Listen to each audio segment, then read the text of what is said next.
திருநெல்வேலி மேயராக இருந்த சரவணன் மீது பல்வேறு விமர்சனங்கள் எழுந்ததால் கட்சி தலைமை அறிவுறுத்தலின்படி மேயர் பதவியை ராஜினாமா செய்தார்.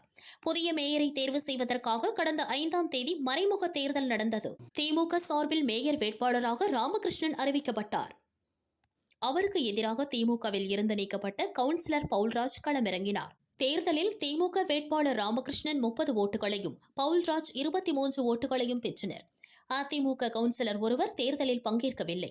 திமுக தலைமை ராமகிருஷ்ணனுக்கு ஓட்டு போடும்படி தன் கட்சி கவுன்சிலர்களுக்கு அறிவுறுத்தியும் 20 பேர் திமுக வேட்பாளருக்கு எதிராக ஓட்டளித்தது கட்சி தலைமைக்கு கடும் அதிர்ச்சியை ஏற்படுத்தியது. திமுகவுக்கு எதிராக ஓட்டு போட்ட 20 திமுக கவுன்சிலர்களுக்கு நன்றி தெரிவித்து திருநெல்வேலி மண்டல அதிமுக தகவல் தொழில்நுட்ப பிரிவு தலைவர் அன்பு அங்கப்பன் என்பவர் நகர் முழுவதும் போஸ்டர் அடித்து ஒட்டியுள்ளார்.